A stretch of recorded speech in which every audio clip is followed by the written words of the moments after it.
moving on to the Utah No Names. The Utah, formerly known as Arizona Coyotes. Yes. 36 wins, 41 losses. We don't count overtime losses in this podcast. Last year's power play ranking 15th. Not bad. Actually, better than the previous team we spoke about. 22% conversion rate. Who's in? Well, Some decent names. Mikhail Sergachev is in. Someone who will make their power play better. John Marino is in. Ian Cole is in. These are legitimate NHL defensemen. Out, J.J. Moser, Travis Dermott, who I can't believe he was actually a top sixer, and Josh Brown. So, player tiers, we have nobody projected as 91 plus on this team. Tier 2, we have nobody projected between 80 and 90 points. But there might be one player that might actually reach that. And that is our Tier 3 winner, which is Clayton Keller.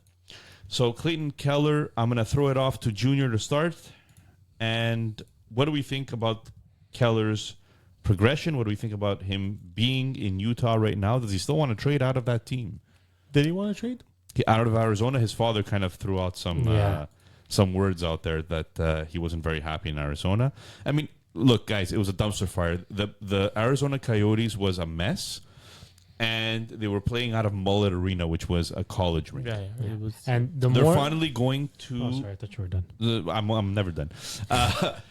They're finally going to an actual NHL arena, and they're gonna be an actual freaking team with real ownership that is excited to be an owner of this team. So, go ahead. What were you gonna say, Junior? The more we learned about the owner, the more we could understand why it was a dumpster fire, right? And that was a lot of the problems the players had was not necessarily with the GM or the coach. It was always with the owner and the environment they were in. Yeah. Never clarity. Even knowing they were selling and moving to Utah, the players still had no idea. Yep. And we're still being told you're staying in Arizona. So it was rough to have to tell their families that they're moving on such short notice and so on.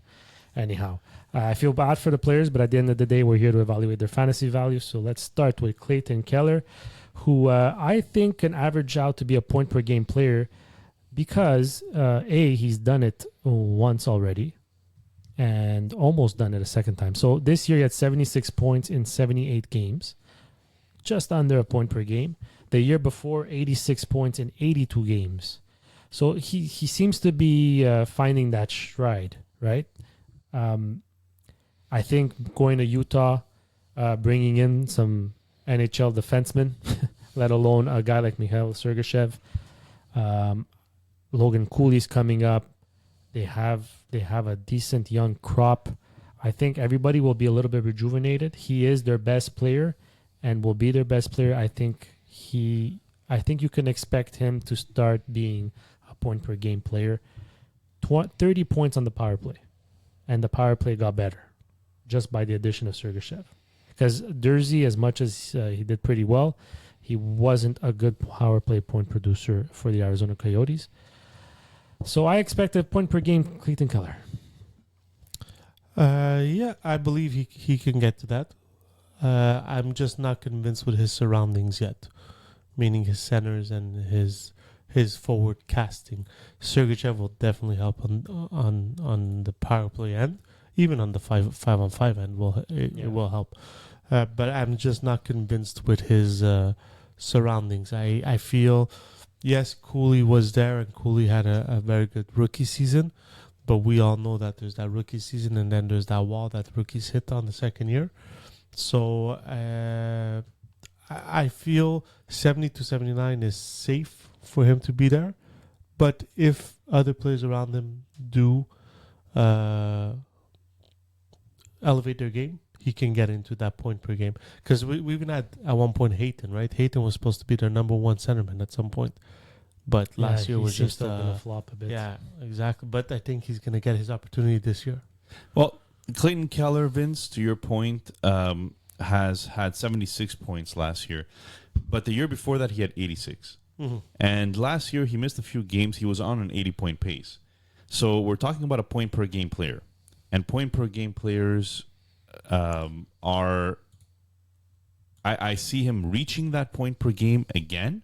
I do see him as a tier 2 player, and not because I own him in LPHL, by the way. The reason why is exactly what you just said, actually. Logan Cooley and Barrett Hayton. I see Dylan Gunther is another one, right? They have a lot of young players on this team that will be progressing. Hopefully. And if should they, be progressing. well, should be progressing. But Logan Cooley, you're expecting him to progress. Even if he hits a little bit of the wall, by the way, is the first year. The second year is a sophomore slump. But if he hits that sophomore slump, it's not a guarantee. No. So if Cooley does a little bit better, if Hayton does a little bit better, if Gunter stays on the team the whole year and keeps producing points, Clayton Keller is going to gain from that just from attrition. So I do see him as a point per game player moving into next year. I don't see him as a 91 plus player, that's for sure. But tier 2 for me, it makes a lot of sense. Last year he had 14.5 shooting percentage. The year before that 16.6. The year before that 15.8. So it's around his actual average, because average, right? his average last is 3-year 12, average. but like they counted the first few years he played in the NHL. Yeah, the last 3 years average is exactly where it is, 15%, exactly. right? He has 228 shots on goal last year, 223 the year before that. So again, we're not talking about somebody that's way out there in. No. He overproduced last year. Minus 20. Well, Arizona was a little bit of a dumpster fire. That's going to get better, right? 19 minutes of time on ice. I see that maybe staying around there. Okay. 19 to 20 minutes of time on ice. And he was an 80-point pace last year. So that's why I'm saying tier 2 for Clayton Keller. Moving on to maybe one of his future line mates, or if not his line. Oh, he was at $7 million, by the way. So very Which is good. fantastic value. Very, very good deal. And he still has 3 years left on that Yeah. $7 million deal. So fantastic value in caps leagues. Moving on to one of his line mates, Nick Schmaltz. Listen, this guy, every year he's there, and every year he produces. It's he's in leagues.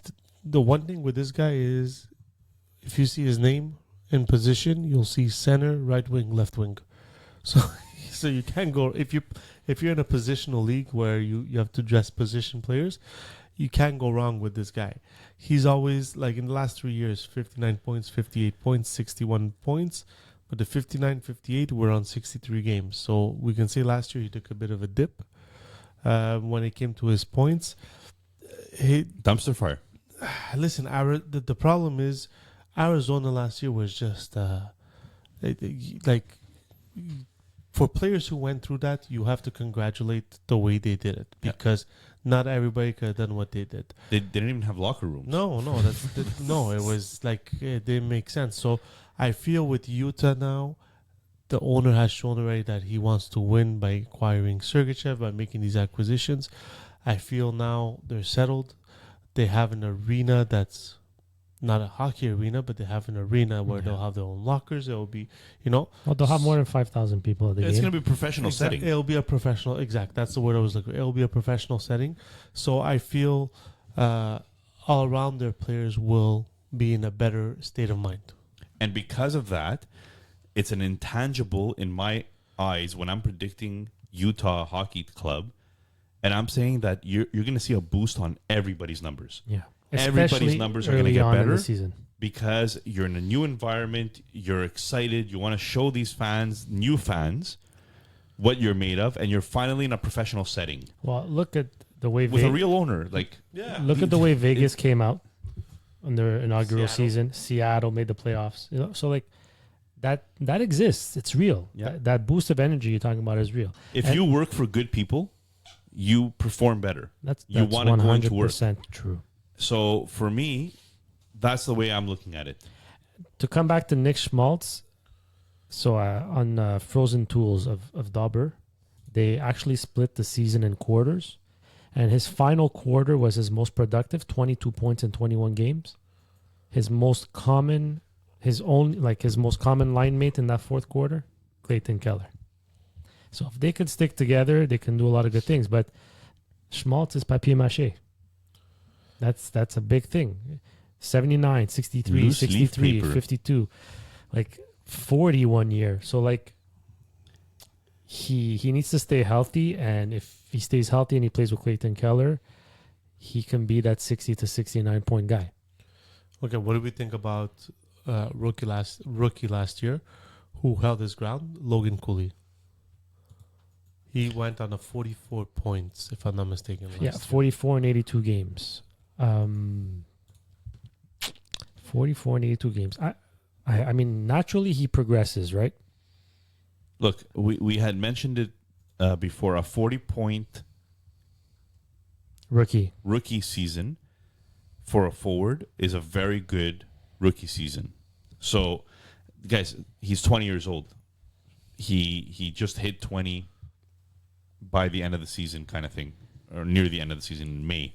So he started the season as a 19-year-old in the NHL playing center. I mean, you can't ask for a worse situation to start in the National Hockey League.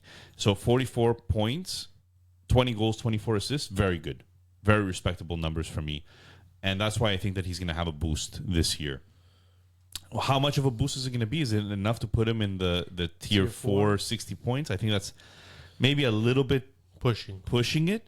But I could see him hitting 50 points to 55 points in this coming season. And that's going to start making him fantasy relevant in a lot of leagues. If Hayton Deeper leagues, anyways. If Hayton starts slow like he did last year, that could push Cooley up to play with Keller and Schmaltz, right? So Yeah, and don't forget, going to a new city, they kind of, especially that owner, kind of wants to put on a show. Does he put Cooley, Keller together? Like, It's That- two guys that- under 6 foot, though. I don't know, but that stuff all comes into play as well. But what I like is that he finished strong, 15 points in 21 games, and only averaging a minute of power play a game. So I see him possibly pushing the 60 points, but maybe not quite getting there next year. Is that minute only power play time on ice on average for the fourth quarter of the season? for the fourth quarter? Okay, quarter. because 'Cause- Dauber Tools, I have here 2 minutes of Yeah, power play 'cause time per his game. first quarter was at 326, and every quarter he was diminishing in ice time. on power And play. a lot of that has to do with the rookie wall, yeah, right? Yeah. Players don't actually especially play NCAA 82 players, games exactly. against NHL competition.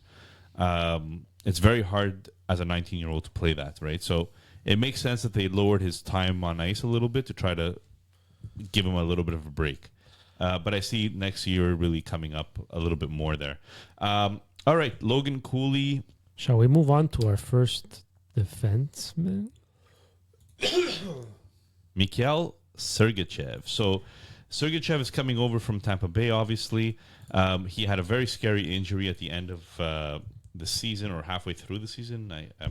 I'm forgetting the exact He played time frame. 34 games. So halfway through the season about. He is... Well, I want your declaration. Is he or is he not? No, He's No, not no, a number he's one not. defenseman. he's not. And you know what? I'll next episode we'll start the show, and I'll give you my criterias for a legitimate NHL number one defenseman. Again, No, like I'll write them out. This way, everyone can follow along, and I'm not just saying he is and he's not, and he is and he's not. But essentially, no, he doesn't. Does he have the build to become one? Yes, but right now he doesn't produce enough offense to be that legitimate number one defenseman.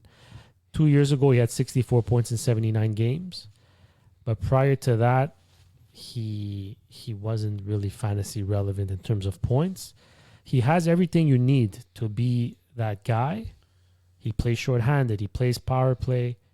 If he can stay healthy now on Utah, like Vince said earlier, big opportunity. Does he take over Durzi's spot, which wasn't very effective on the power play? I think so. And with this young crop, I think they could really have an exciting power play. I can see him hitting possibly, I don't think he's going to go to 64, but if he can probably hit 50 to start in his first year, I take that. So I think this is the first year he'll actually get power play minutes. Because with Tampa, he had Hedman who was in front of him. The year he had 64 points was the year Hedman got hurt for Tampa, which is why he was on the power play one. and he got 27 points in the power play. Average 233 on the You power know, play. so I feel power play one with a talented. They are a very talented power play one. I mean, you put the Kellers, the Coolies, the Schmaltz together, it's still a decent power play. They ranked. What did they rank on the power play, Nick? 15th. This year, 15th. Yeah, which is pretty good for a team that's so young. Well, in Montreal slang, we say a Markov, who is the head of the power play. a general. A general, yeah. So I feel he could be that. So I see his points boosting into those 60 to 69. Well, it's a very fair point. It's a very fair point. I mean, last year he averaged 34% of the power play time in Tampa Bay. Yeah. That's second power play numbers, right? Not first power play numbers. So I do see him moving that up. Does he take over for Dursey?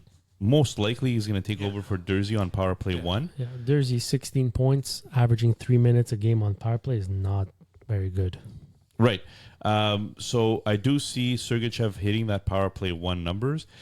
And if that is the case, he might hit that 60-point mark. And I see him definitely as a 50-point defenseman next year at a minimum. And in a cap league with his salary, He has a big salary. yeah, that's it. So now he's a bit more worth it in a dynasty cap league, but in a league where it's a redraft, he is easily a top one. If you're dressing for defensemen, he's one of your four. He's a defensemen. candidate to draft. He's for a sure. candidate to draft, not in the top 5 rounds, but he's definitely a candidate this year to draft.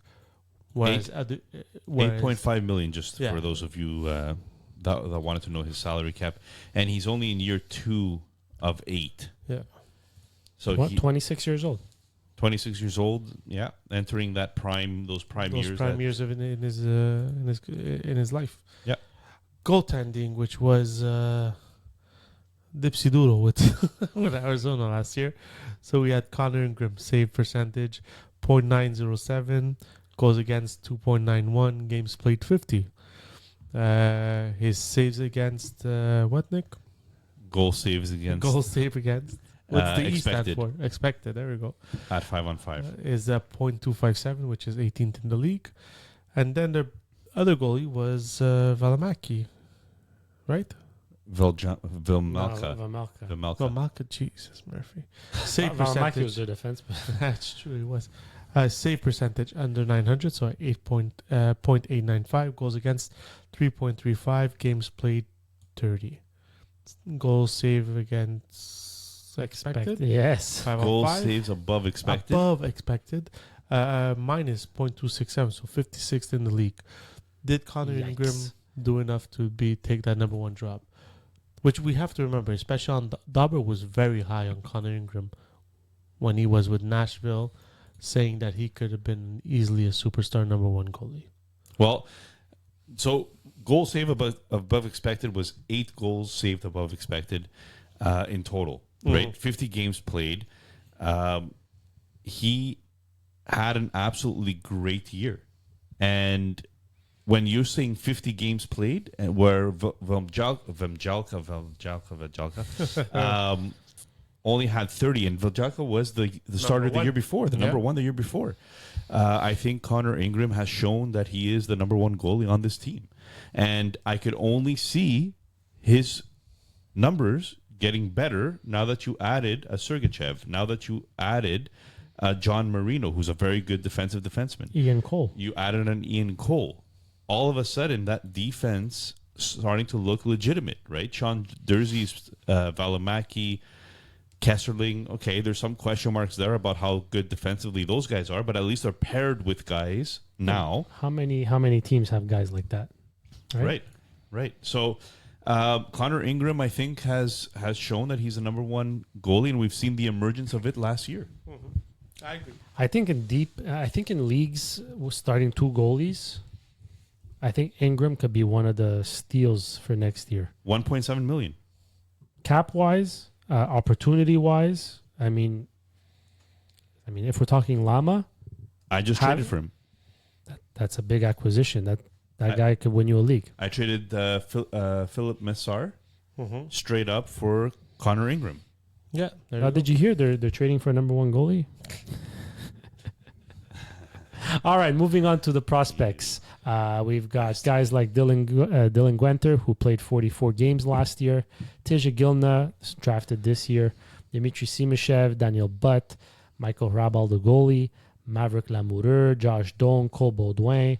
There's guys like Michelli in the lineup already. It's a very nice prospect pool that they have right now. So I just wanted to mention, like, I'll leave you Dylan Gunter. Oh, thank you, Because sir. last I year appreciate that. you spoke to me about Dylan Gunter. I said, he hasn't done anything yet. He's only been doing things in the AHL. Comes into the NHL, actually starts producing right away. So I'll leave you talk about Gunter. I wanted to talk about somebody that I think is a little bit interesting, and that's Josh Doan. Because he came in, and Josh Doan is playing third-line minutes right now, but potentially could be a second liner on this team. Partial breakaway waiver wire pickup suggestion last year. 22 years old, so very, very young. It was his rookie season last year, and he only played 11 games, but he got 9 points. So, Hence right? why he was a waiver wire pickup. Hence why 67-point pace, but it's such a small sample size that it's impossible to really All right, tell. tier right? 1, tier 4. 21 shot percentage. Wow, That's going to go down. jeez. But still, interesting player to keep an eye on out. Have him on your watch list. Maybe a dynasty sleeper. Young prospect to have on your team, for sure. But the rest of the prospects, listen, I don't see them, any of them having any fancy relevancy this year. Gunter is the big one. And there's even Matthias Michelli, who's 23 years old, who played a full season. Another waiver wire guy last year. Yeah. But go ahead. Hey, Ginla is really the future. Gilna is... Listen, Dmitry Simashev, for me, is their future as their rock-solid defensive defenseman. I don't feel he's the an offensive defenseman. In nets, they're banking on Harbaugh to develop into a number one goalie. So their prospect pool is very, very good. Yeah. Like, if Simashev and Lamoureux play on the same line, that's two defensemen who are over 6'5". That's going to be a tough defensive pair to play against. You know, so... Even Daniel Butt is huge. It's huge. Exactly. Huge. So, Junior, Dylan Gunter. Well, the reason I spoke to you about him last year often was because every time he was playing in exhibition games, I was noticing him, and he was doing well. And again, who's lining up on the other end? Who knows? It's an exhibition game. But you still want to stand out as a young kid when you play these games. And he was, so I kept my eye on him, and he was scoring goals in particular. So last year, he finally got his opportunity, and 18 goals, 17 assists, 35 points in 45 games. I mean, I don't even think I was expecting that out of him. His shooting percentage wasn't out of this world. 14.9 shooting percentage. The year before, he played 33 games. He had 15 points. 11.3 shooting percentage. Look, the second half of the season, they paired him with Logan Cooley. So I guess that's the 1-2 combo they're trying to build the chemistry with. And look, he had 14 points in the third quarter and 18 points in the fourth quarter of the season. He increased his shots on goal by 20 in the final quarter. So he went from 42 shots on goal in 20 games to 66. His ice time increased gradually, so the coach has faith in him. He's a huge power play guy. I expect Dylan Gwenter, when all is said and done and he's in his prime, to easily be a 35 goal scorer. I think he can flirt with 40. I want to see a little more before I go out on a limb and say he's a 40 goal scorer. But between 30 and 35, I think should be a regular thing for him going forward. Well, I think Utah fans, coming into this team, you finally have a team. Congratulations. Not only that, but you are actually getting a good young team that's finally on the cusp of producing some real highlight reel goals. You have Gunther Ginla coming up. You still have Clayton Keller, who you should be buying his jersey nonstop here. I think I'm going to buy it just because I'm a fan. And Dom's model stated that you had the fourth best offseason out of all the teams based solely on the amount of improved defense, NHL caliber defense. You have Connor Ingram, who's really young still, seeming to come into his own. So it's a nice 1-2 punch with Vemjalka. And I'm really excited to see Utah this year.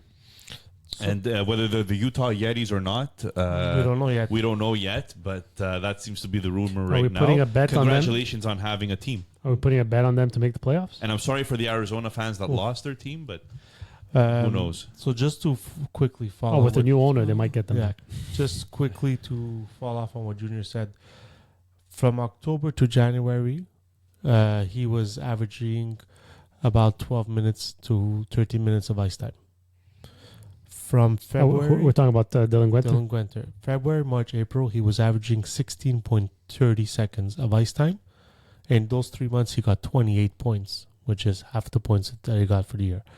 So you saw that he ended the year very strong because they gave him the opportunity to. Yeah. So I feel this year could be his real breakout season. And the last thing I'll mention is one of the I already said the the goodbyes. But I know, but I want to You were piggyback twirling. again on what he said is, as a young kid and a fantasy owner, the one thing that's you can count on is when a coach has confidence in his players. So when a coach has confidence in 2 18-year-olds like that, you can bank on them to continue their success.